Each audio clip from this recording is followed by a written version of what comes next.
So the theme, what I have chosen from the last week onwards, uh, we would be continuously focusing on the act of God, how He intervened in the lives of His chosen ones, and how He led them. He called them to celebrate and also to worship Him. The 400 years of slavery, they lost all the opportunity to celebrate the faithfulness of God.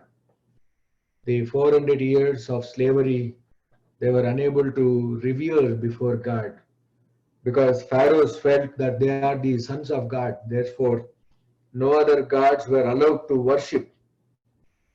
But in the midst of those situations, here we see that God has initiated a mandate to liberate His people from the bondage of captivity.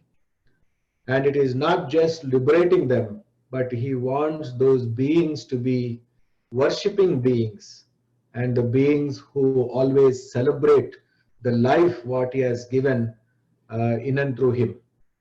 The book of Exodus, chapter 5, verse 22 and 23, if you look at in your Bible, here we see Moses is questioning God, or he may be asking God, Lord, why this is happening? Because we have seen in chapter 5 how Pharaoh doubled the work, how he made people to suffer because they asked permission for 3 days to go into the desert and worship. The outcome of asking Pharaoh for leave, we see they were doubly tortured, doubly suppressed, doubly subjugated to suffering. And now Moses, after seeing the community of Israel coming back from Pharaoh's presence, here Moses is giving an answer to God or questioning God. You may turn your Bibles to Exodus chapter 5, verse 22 and 23. Moses returned to the Lord and said, O Lord, why have you brought trouble upon this people? Is this why you sent me? Ever since I went to Pharaoh to speak in your name, he has brought trouble upon his people, and you have not rescued your people at all. ఎవరైనా తెలుగులో చదువుతారండి ఇది? నిర్గమకాండము 5వ అధ్యాయం 22, 23 వచనాలు. మోషే యెహోవా యొద్దకు తిరిగి వెళ్ళి, ప్రభువా, నీవేళ ఈ ప్రజలకు కీడు చేసి నేల పంపితివి. నేను నీ పేరట మాట్లాడటకు ఫరో యొద్దకు వచ్చినప్పటి నుండి అతడు ఈ జనులకు కీడే చేయుచున్నాడు. నీ జనులను నీవు విడిపింపను లేదని. సో ఇక్కడ 2-3 క్వశ్చన్స్ దేవుణ్ణి అడుగుతున్నాడు. మొదటిది ఏమంటున్నట్టే, lord you have brought trouble. Lord, you have brought trouble. And secondly, he says, Pharaoh has also brought trouble. Pharaoh brought trouble. But in the midst of these two things, we need to observe that, God is seeing what is happening in his people's lives. The moment when Aaron goes into the presence of Pharaoh, probably Moses might have thought Pharaoh is going to leave immediately. All the people. Pharaoh is going to permit. Same thing happens with our prayers. When we have a need, we go to God. We pray to God. And if that prayer is not answered, immediately if something reverses, then we say, Lord, because I am coming closer to you, Satan is chasing me. Satan is tempting me. Lord, I shouldn't have asked you, or you shouldn't have appointed me for this purpose. You shouldn't have chosen. Here Moses himself is going and declining with lot of despair, like, for is this what you have chosen me? Because we always want to be successful in whatever we do. We want to be a very victorious person in any aspect, whether it may be spiritual life, whether it may be our individual life, our family life, or in the community. We want to be heroes of our life. We want to succeed. For anything which is undone, or anything which is a failure, we immediately try to put the blame on someone, and we try to disassociate or de-affiliate ourselves with that particular cause and say, I have nothing to do with that. If it is in my hand, I would have done that, but I don't know why that has happened, but I am not associated with that plan. I am not associated with that particular purpose. So here Moses also is trying to de-affiliate himself with God. Like, he's asking, Lord, why have you done this? For this, why have you chosen me? That means a believer in their life always aspire uh, to be used by God for a successful thing, for a victorious thing. We do not want to listen to any failure. But here is a lesson from the life of Moses, that when we are representing God, we need to always depend on God for the outcome. The outcome is not in our hand. We are only an instrument to execute God's will and God's plan in our life. But Moses was unable to realize that fact. And is asking, Lord, why have you brought trouble upon these people? Is this why you sent me? Is this why you sent me? Nannela pampitivi. Nannenduku pampinavu? ఎవరినన్నా waste ఫెలోను చూస్ చేసుకొని ఉంటుంది దీని కొరకు అన్నట్టున్నది. You could have chosen the other guy who do not, he would have definitely failed you. He would have definitely be a failure. నువ్వు చాలా week వాడిని చూస్ చేసుకున్నట్టు. ఎందుకంటే నాకు గొప్ప చరిత్ర ఉంది. మోషే అనుకుంటున్నాడు ఒక గొప్ప వీరుడుగా అనుకుంటున్నాడు ఆయన. ఎందుకంటే ఒక ఐగుప్తుని చంపేస్తాడు ఆయన, ఒక మర్డరర్. అంటే ఆయనను చూస్తేనే భయపడి దాక్కున్నటువంటి పరిస్థితులు ఉన్నాయి. సో అంత సామర్థ్యము కలిగినటువంటి వ్యక్తి ఇక్కడ ఫరో వద్దకు వెళ్ళి కొన్ని మ్యాజిక్స్ చేసి మిరకులస్ సైన్స్ చేసిన తర్వాత ఎప్పుడైతే ఫెయిలియర్ వచ్చిందో, నా దగ్గర ఉన్న విద్య ఫరో దగ్గర కూడా ఉన్నది. Whatever God he's given that power to me, that same power even magicians of the Egyptianites were able to do. So there is no difference between the power which is coming from above and the power which is in the hands of Pharaoh.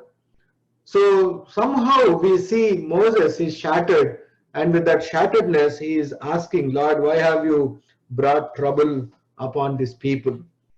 And Moses is discouraged by what he thought was God's lack of action for help. And also it seems like he is too impressed by Pharaoh, and he probably he brings so many charmers and performs parallel magics. That may be a probable assumption of us about Moses' thinking. In Numbers, Sankhya Kandam 11వ అధ్యాయం 11వ వచనం దయచేసి ఎవరైనా చదవండి, తెలుగులో ఎవరైనా చదవండి. Sankhya Kandamu. You can unmute your microphone so that when I ask, that will really help, to read immediately, whoever is ready. Sankhya Kandam 11వ అధ్యాయం 11వ వచనం. He asked the Lord, why have you brought this trouble on your servant? What have I done to displease you, that you put the burden of all these people on me? And in verse 15, in Numbers verse 15, he says, if this is how you are going to treat me, put me to death right now, and I have found favor in your eyes, and do not let me face my own ruin. This was the prayer of Moses. Someone read in Telugu.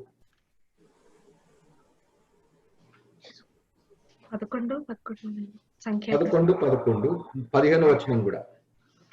కాగా మోషే యెహోవాతో ఇట్లనెను, నీవేళ నీ సేవకుని బాధించితివి, నా మీద నీ కటాక్షము రానియక ఈ జనులందరి భారము నా మీద పెట్టనేలా?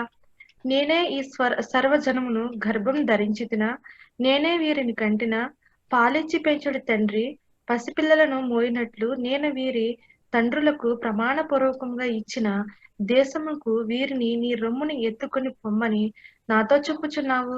ఈ సమస్త జనులకు ఇచ్చుటకు మాంసము నాకెక్కడిది? వారు నన్ను చూచి ఏడ్చుచు తినుటకు మాకు మాంసమేమని అడుగుచున్నారు.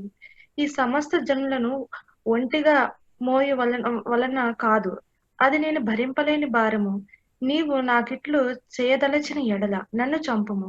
నా మీద నీ కటాక్షము వచ్చిన ఎడల నేను నా బాధను చూడకున్నట్లు నన్ను చంపుము. చాలండి. ఇక్కడ మోషే ఏమంటున్నాడంటే, ప్రభువా నేను భరించలేనటువంటి భారము కాబట్టి నన్ను చంపే. ఈయన క్వాలిటీస్ లో ఫెయిలియర్ అనేది యాక్సెప్ట్ చేయలేకపోతున్నాడు. మన ఆధ్యాత్మిక జీవిత ప్రయాణంలో కొన్ని పర్యాలు ప్రార్థనకు జవాబు రాకపోతే ఇక నేను చనిపోవడమే బెటర్ అనుకుంటాం, విత్డ్రా అయిపోవడమే బెటర్ అనుకుంటాం. ఆ పరిస్థితి నుంచి పరిగెట్టుకొని ఇంకా ఎక్కడికో వెళ్ళిపోయి మనల్ని మనం ఐసోలేట్ చేసుకోవాలని భావిస్తాం. మోషే కూడా అదే విధంగా ఆలోచిస్తున్నాడు. ఏంటంటే, ప్రభువా వీరినందరినీ నడిపించడానికి నేను కనినటువంటి పిల్లల వీళ్ళంతా నా కుటుంబమా, వీరినందరికీ నేను ఏ విధంగా నేను అన్ని సమకూర్చాలి? వీరందరూ ఈ అరణ్యంలో మాంసం అడుగుతున్నారు. నేను వేటాడడానికి ఇక్కడ అడవి కూడా లేదు. ఇక్కడ అరణ్యం అంతా కూడా నిర్దిష్టమైనటువంటి ప్రదేశం, ఎడారి, ఏమి కూడా లేదు. మరి నేను ఎక్కడి నుంచి వీరికి మాంసం తీసుకొని రావాలి? ఏదో ఒక్కరిద్దరికి మాంసం పెట్టాలంటే పెట్టవచ్చు కదండి. కానీ 4 లక్షల పురుషులు ఉన్నారు అక్కడ మాంసం తినడానికి. అప్పుడప్పుడు నేను చిన్న ఉన్నప్పుడు కొందరి ఇళ్లలోకి బంధువుల ఇంటికి వెళ్ళినప్పుడే వాళ్ళు మాంసం వండుకుంటే కూడా చెప్పొద్దు అని అనుకునేవాళ్ళు. ఎందుకంటే చాలా ఎక్స్పెన్సివ్ అఫేర్ అది. మేము మటన్ తెచ్చుకున్నాము, ఇంకా వీళ్ళు ఎప్పుడు పోతారా, వెళ్ళిపోయిన తర్వాత భోజనం చేయాలి అని ఎదురు చూసేటటువంటి వాళ్ళు. బంధువులే కానీ అన్ఇన్వైటెడ్ గెస్ట్ గా ఎప్పుడన్నా సడన్ గా వెళ్ళి వాళ్ళ ఇంట్లో ప్రత్యక్షం అయితే ఆ విధంగా బిహేవియర్ ఉండేది. ఎందుకంటే ఒక్క ఇద్దరు ముగ్గురికి పెట్టడానికే మనకు మనసు రాదు. అప్పుడప్పుడు సిద్ధంగా లేనప్పుడు, మనము మన వనరులు సరిగా లేనప్పుడు, మనం వారికి సహాయం చేయలేనటువంటి పరిస్థితుల్లో ఉన్నప్పుడు కొంచెం సంకోచిస్తాం. And look at Moses also is thinking in same terms. Who am I, Lord, to provide meat for these people in this wilderness? And how can I bear all these people? Because they are very grumbling natured people, ungrateful people. Why I should take up this task? And I don't want to take up this failure. You better kill me, Lord, put me to death. నన్ను చంపే ప్రభు అంటున్నాడు. రెండోది ఏమంటున్నాడంటే, ఇంకా ఈ బాధను చూడకుండానట్లు నన్ను చంపుము అని అంటున్నాడు. So he doesn't want to be ruined in the hands of others, but he wants to have a self destruction. He wants to ruin himself. So this is a kind of insight which God is speaking to us from these lessons, or the liberative act. When God said, let my people go, there is lot of meaning for that. In this story of liberation, we need to place ourselves where we fit in the story. Do I fit like Moses? Do I fit like the people? Do I fit like Pharaoh? Where do I fit in this history? Because history, biblical history, always helps us to learn lessons for our moving forward spiritual life. When the community of Israel, whenever they faced any challenges, they always look back into the history to gain strength, and then they moved forward. In the biblical journey, whenever we feel despair, whenever we feel we are a failure, we are not an exemption to ask God, Lord, you better take me away. I can't bear this. Lord, take away from me. I cannot take up this. Instead of people giving me a quality as failure, or an adjective for me, or a title as a failure, better I myself ruin. Let me not be judged by people. So that is the nature with which here Moses is asking God, Lord, why have you brought trouble upon these people? And why have you chosen me? Why have you chosen me? Because the people felt they are in trouble because they asked leave to go and worship the Lord. They asked permission to go and celebrate with God. So when we celebrate our newness in following the footsteps of Jesus Christ, there are always challenges. There is always rejection from the world. There is always despair, a kind of situation that we may have to face in our life. The Sermon on the Mount, when we read again and again, we draw a lot of courage and strength and inspiration when we pass through unfavorable situation, when we live as children of God. Jesus Christ makes it very clear, when you follow me, when you take my name, people may reject you. When you follow me, people may talk bad about you. When you follow me, people may drag you to courts. These are the words of Jesus Christ. Jesus Christ made it very clear, because we live in a world which did not recognize Jesus. We live in a world which do not want Jesus. We live in a world where Jesus and his followers means there is a hatred. Dear brothers and sisters in Christ, we live in the end times. In the end times, these things are going to happen more. This is only a beginning. The COVID plague may be a beginning for us to prepare and stand as righteous people on the day of judgment. In the midst of challenging situations, where do we stand in our faith journey? In the midst of failures, where do we associate ourselves in journeying with Jesus Christ? In the midst of discouragement, how are we taking decisions to move forward with our Lord Jesus Christ? Here, when people have asked, give us permission, 3 days we would like to go into the wilderness, desert, and spend time in the presence of God, to walk with Jesus, the decision what we make, to celebrate our life with Jesus, there is always a challenge for us. And when Moses had made a decision to follow God, leaving his father-in-law, leaving all his cattle, along with his wife, he comes to speak to Pharaoh and lead the community of Israel. The first discouragement he felt is that he wants to go away from that. Well, Lord, why have you chosen me for a failing task or a failure? For a failure, why have you chosen me? You should choose me for successful things, victorious things. In our life, God has a plan and purpose. God wants to fulfill his plan and purpose, not our wishes, not our plans. Because our thinking is not like our God's thinking. Our plans are different, God's plans are different. Our ways are different and God's ways are different. We cannot impose our thinking on God. Sometimes we come to an assumption that, whatever I ask, God should do. Whatever I say, that should happen. If those things are not happening, we want to withdraw. But you should not give up. This is what the encouragement comes to us in this journey of liberation and the community of Israel, with which God has demonstrated his sovereignty. God demonstrated his power. And what kind of trouble Pharaoh has brought? The Pharaoh has brought trouble on the people that, they should not go, they should not have any rest in their life. They should be overburdened. The trouble of following Jesus is you will be overburdened in the world. You would be taken to task when you are a true follower of Jesus Christ. It is like bearing a cross every day. It is very challenging. You are risking your life. You are risking your family. You are risking your wealth. You are risking your identity.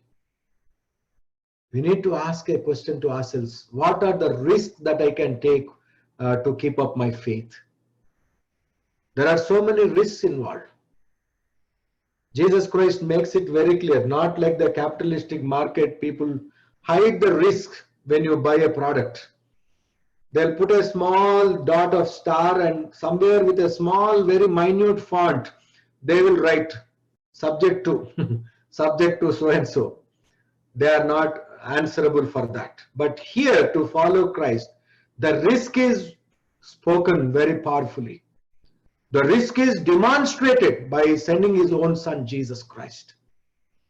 And you need to make a choice when you are saying that, yes, I firmly believe in Jesus and I would like to follow Jesus Christ. There is a risk. The risk to slavery in the world, the risk to forego your earning, the risk to forego and leave your families. The risk is so much, but in spite of all that, the risk bearer is not you alone here. The risk bearer is Jesus. If you are not having rest, come unto me, I will give you rest. You cast all your burdens upon me, I will give you rest. Because when you are fighting a battle with Satan, it is not you alone fighting. It is not you alone who is facing the challenges. Along with you, Christ is present with us. He is an Emmanuel God. When you are suffering, Christ is put to suffering. When you are in trouble, Christ is experiencing those troubles. Other day, Friday, we had Bible study. We were focusing on Acts of the Apostles, where Paul, before the Sanhedrin, is telling his experience in Jesus Christ. His experience on the way to Damascus to destroy the church.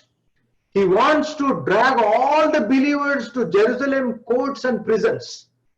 But Jesus Christ interfered over there and says, Saul, Saul, why are you persecuting me?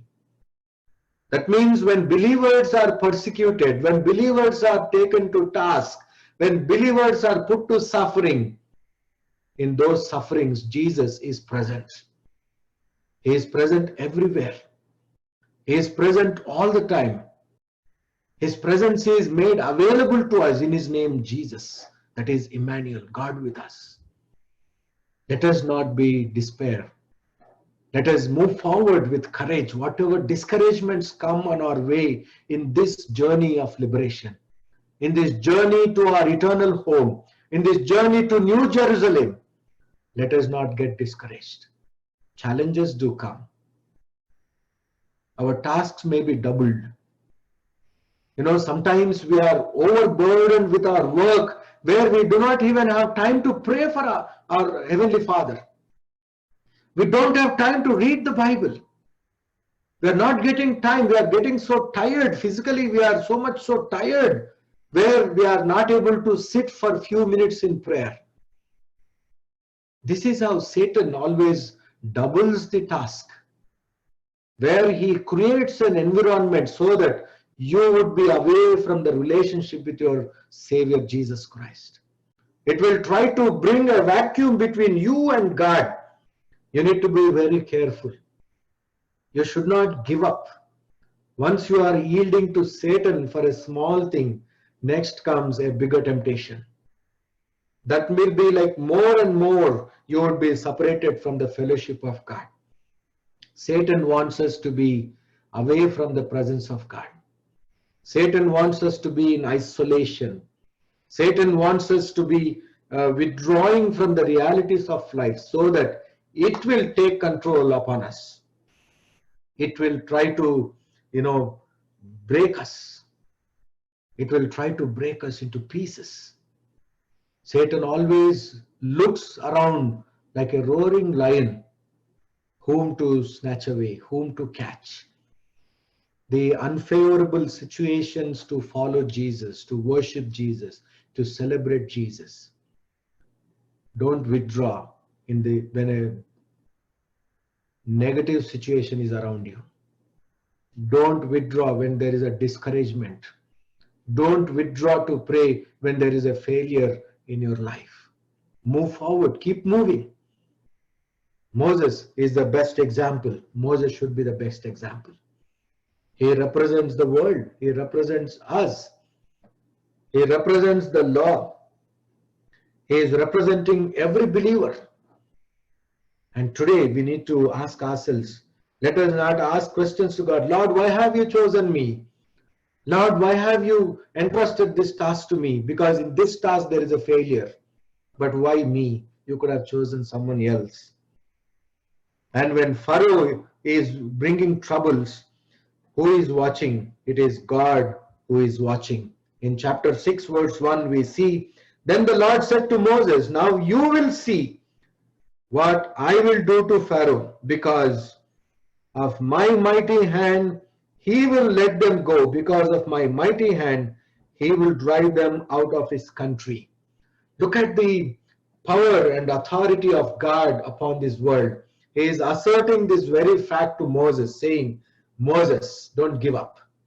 You are going to see, you are going to be my witness, how Pharaoh is going to drive you all out.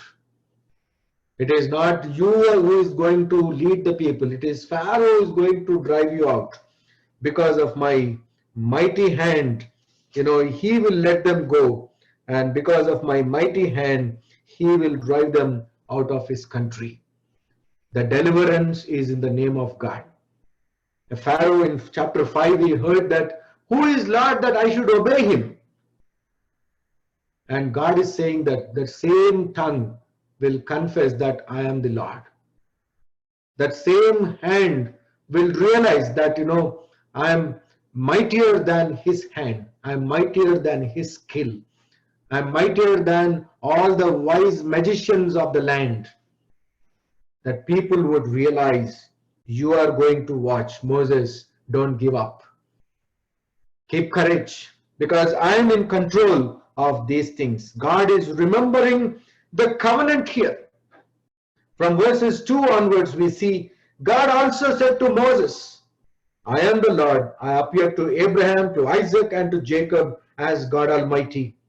But by my name, the Lord, I did not make myself known to them. I also established my covenant with them to give them the land of Canaan, where they lived as aliens. Moreover, I have heard the groaning of the Israelites, whom the Egyptians are enslaving, and I have remembered my covenant. What is God's covenant?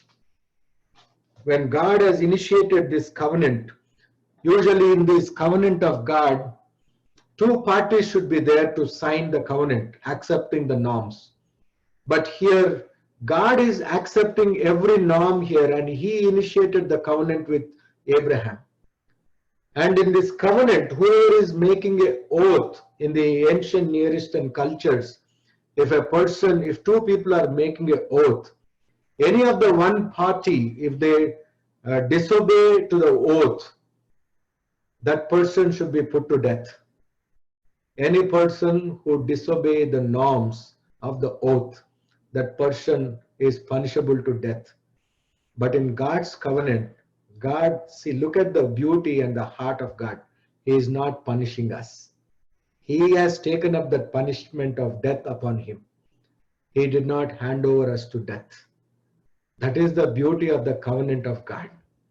In this covenant of God, we see the two parties is man and God, but here God himself takes the role of man. That is the reason Jesus comes down here, to fulfill those promises of covenant, that he is a God who is in the beginning and who is also in the end. In the John's Gospel chapter 8, we come across that, Jesus Christ is there even much before the creation.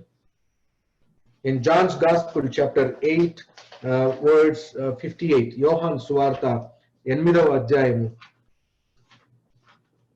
అక్కడ ఏమంటాడంటే, నేను అబ్రహాము కంటే, చదవండి ఎవరన్నా, యోహాను సువార్త 8:58.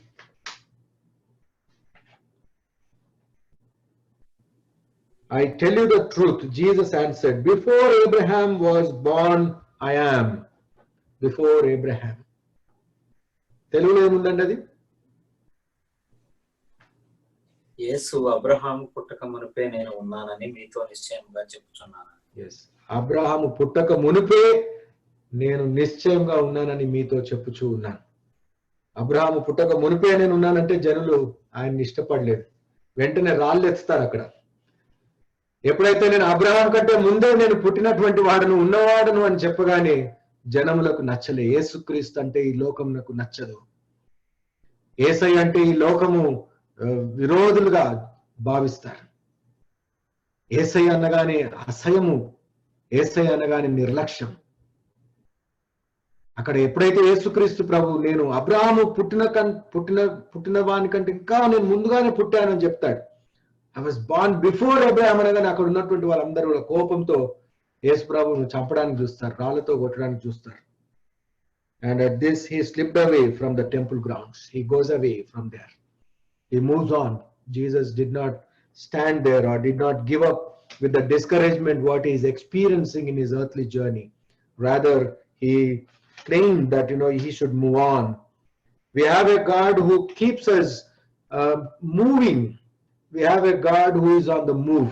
He never confined to one place. He never confined to the heavenly throne. He took an initiation to come down. And in this covenant, we see Jesus Christ comes down and fulfills that promise which is made in the covenant. It is not only the physical land, it is not only the physical Jerusalem that is going to give, but is going to give us that eternal Jerusalem. He is going to give us that eternal salvation. And that is the promise what he made with Abraham, what he has made with Isaac, what he has made with Jacob. God is coming and reminding Moses. Probably Moses might have forgot.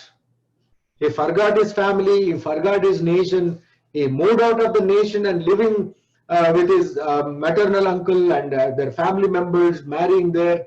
He started a new life. For almost 40 years he was living away from Egypt, away from his hometown. He forgot, but God did not forget that.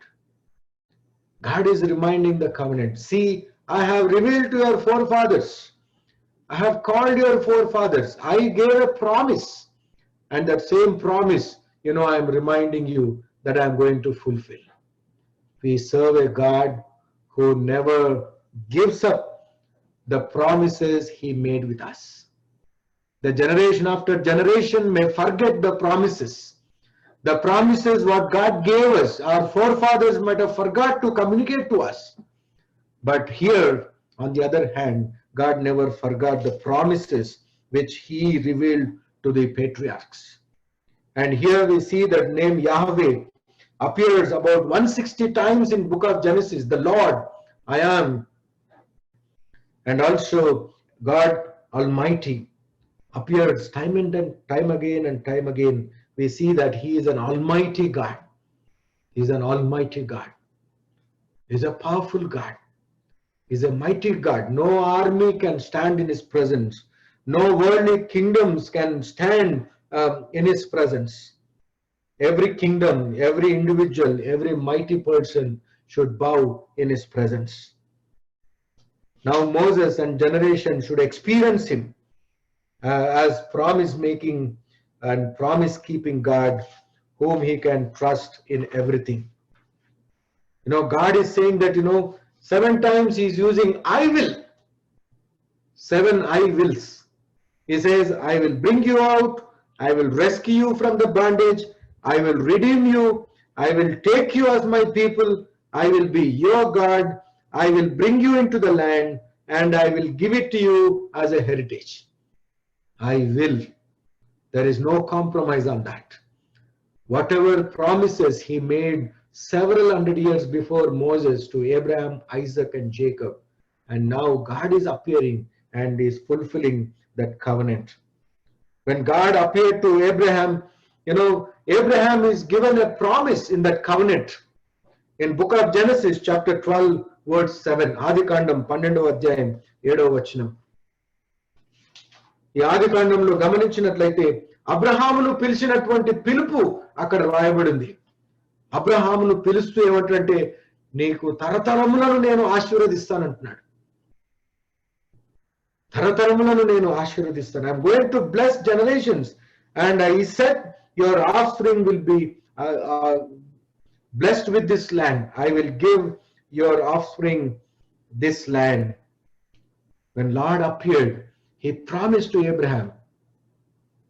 And in Genesis chapter 15, verse 18, there we see that on that same day, Lord is making a covenant with Abraham and is saying, I will establish my covenant as an everlasting covenant between me and you and your descendants after you for the generations to come, to be your God and the God of your descendants after you. So this is the covenant which God has made with Abraham. The covenant is to be an everlasting God. We see those words are echoed in the prophetic book of Isaiah. He is an everlasting God, Prince of Prince, peace. He is a Prince of Peace. And also in Genesis chapter 17, verse 8, the whole land of Canaan, where you are now an alien, I will give as an everlasting possession to you and to your descendants after you, and I will be their God. I am going to be a God for you, for your children and grandchildren, and for the coming generations. I am going to be a God of this land too. This land as where you are living as strangers, you are going to inherit. Probably when Jacob, along with his son Joseph, when all of them have moved down to Egypt, they might have forgot. Oh, God said He is going to give us this land, but because of famine, we have to leave this land. And when is that God's plan is going to be fulfilled? Jacob probably might have got this question in his mind. Jacob's children and grandchildren might have questioned Jacob about this. You told that God appeared to you, He made a covenant with you that is going to give this land for us. And now today we see that we have to go down in search of food, our livelihood, leaving everything in this land. Sometimes those situations come in our life. We may have to leave, we may have to forego and move out. Sometimes we may go empty hand. We do not know what is kept in store for us. But when we are going, when we are showing obedience, we are fulfilling God's will in our life. Wherever we are asked to go, wherever we are asked to move forward in our life, there is no turning back. When you turn back, you will be stagnated. As how you see Lot's wife, she turned towards the world. She was asked not to turn back, but she saw what is happening behind. She wants to go back. She wants to see her land. She wants to see her home. She wants to look at her people and town. We see that there she got stagnated. She couldn't go back. She couldn't move forward. When you made a decision to move and walk with our Lord, no turning back. No turning back. If you think to turn back, you cannot achieve anything. You'll just become a salt pillar. You will be stagnated. You cannot move forward. You would be in isolation forever.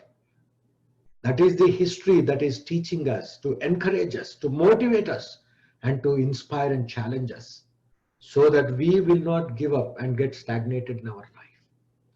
We will not turn back to our past life. We will not look behind and say, yes, why am I following God? Let me go back. You cannot go back. Once you walk with God, there is no turning back. There is a beautiful hymn.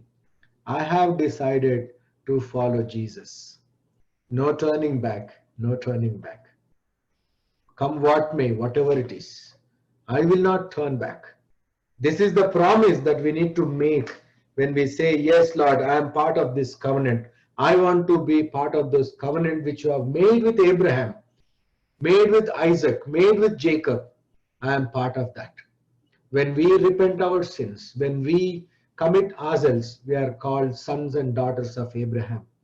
When Zacchaeus confessed, Jesus tells, truly, this is also Abraham's son. Zacchaeus is a son of Abraham.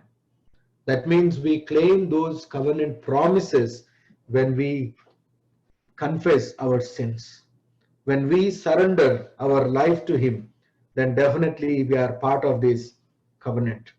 And this covenant of circumcision is in flesh to be an everlasting covenant. In flesh, we see that God has made a covenant between Abraham and his coming generations.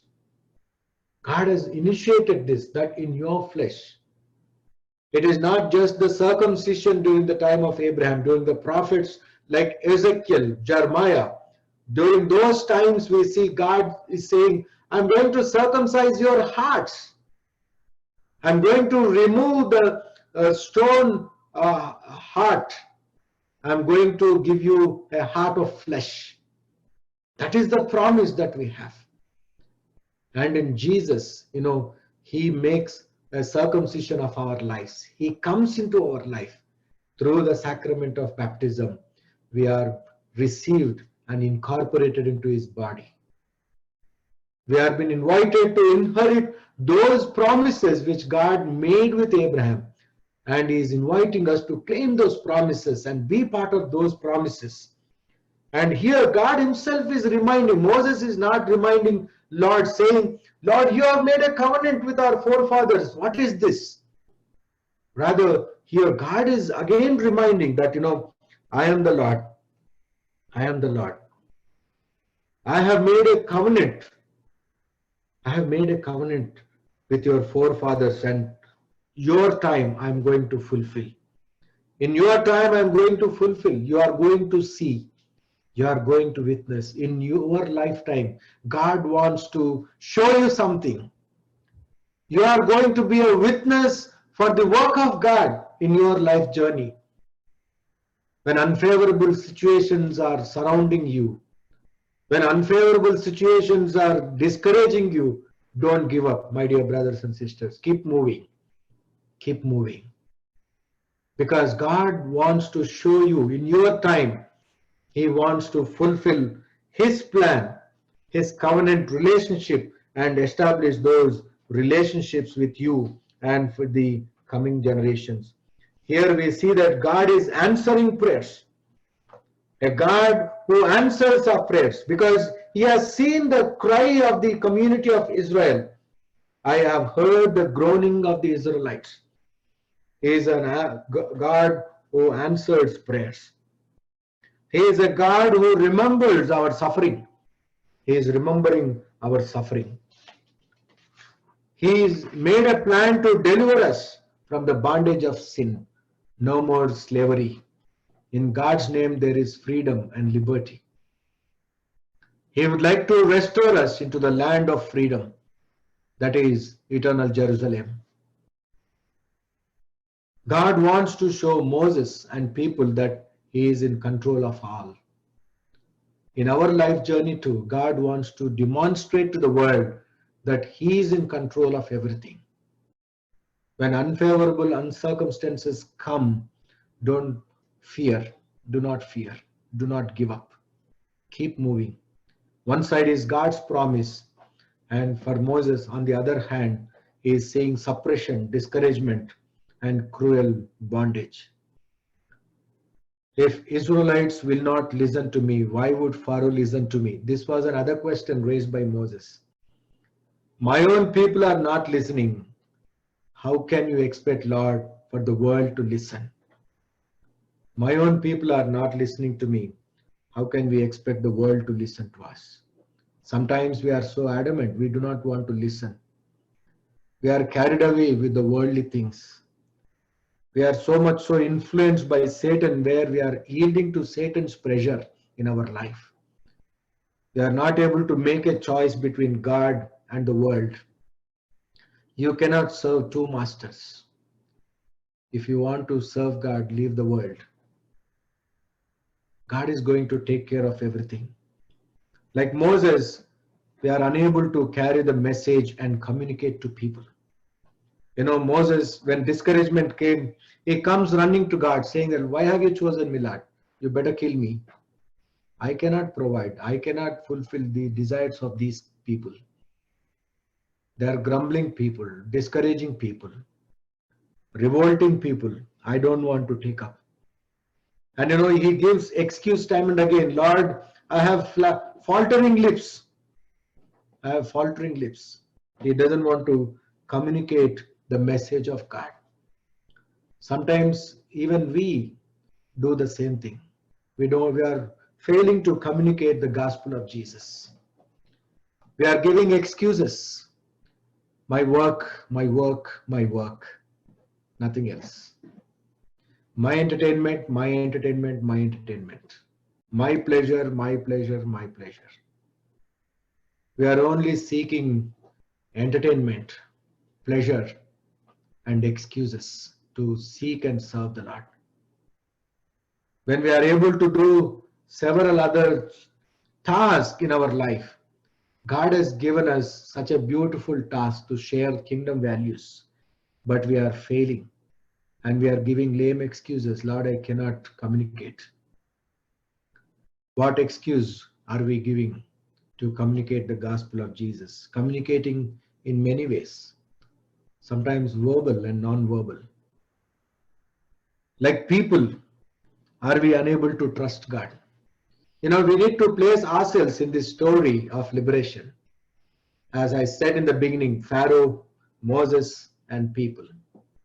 When we watch a movie, sometimes, we place ourselves in some particular role, isn't it? Some may like or take the side of a villain, some may take the side of a hero, and some may take the side of others who are in the screen, that movie, in that story.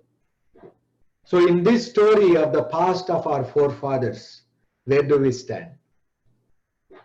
Are we like Moses saying that, Lord, I cannot communicate, so better choose somebody else? Are we like Pharaoh, claiming ourselves as lords, as sovereign authority on this world, as having some magical powers? Are we like the people, the community of Israel, who are unable to trust God? They did not trust God on their journey. And like Pharaoh, we are unable to obey the Lord. King Herod also wanted to diligently search for Jesus, but he could not get Jesus, my dear brothers and sisters. Because his search, there is no genuinity. In his search, there is a cruelty. In his search, there was self-centeredness. He tells wise men, saying that you search and tell me so that I will also come and worship. He did not say anything else. I will also come and worship. He could not find Jesus.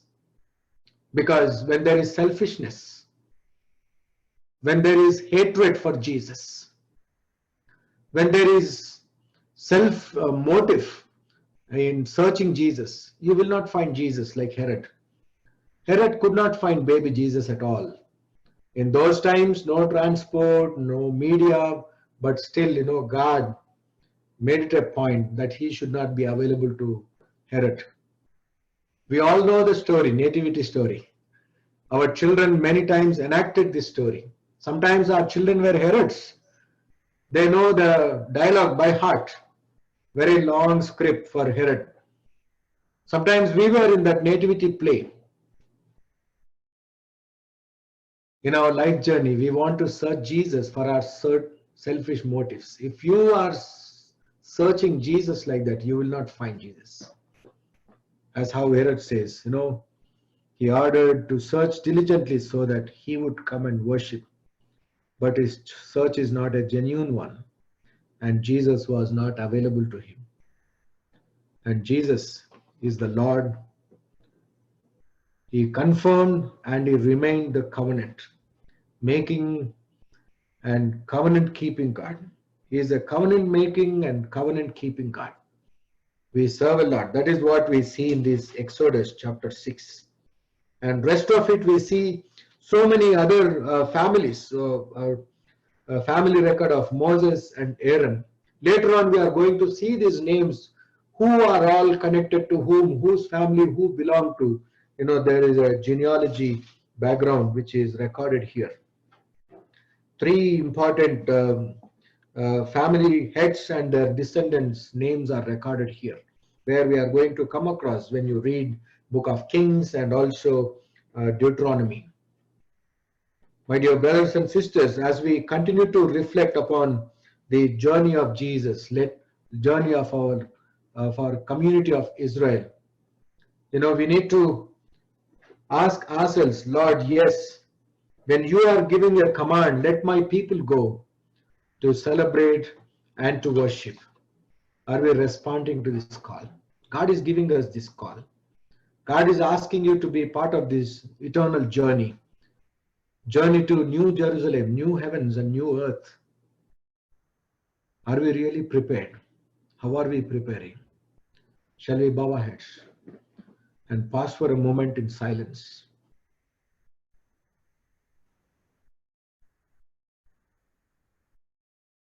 Almighty God, our loving Heavenly Father, we thank you, Lord, for this time to examine ourselves. to look into the life witness of Moses and the community of Israel. Today, O Lord, as we relate ourselves with these scriptures and events, you have called us on this very special journey to move forward, a journey to reach our destination, that is you, a journey to establish ourselves in your eternal home. Lord, as we commit ourselves to claim those promises, give us that strength, courage. Give us that faithfulness. Lord, I invoke your blessings upon each and every person, Lord. We thank you for knocking their hearts. We thank you, Lord, for speaking to them. We thank you, Lord, for giving them assurance. We thank you, Lord, for all the mighty things that you have initiated in and through their life journey. Bless them and guide them for your glory. In Jesus' precious name we pray. Amen.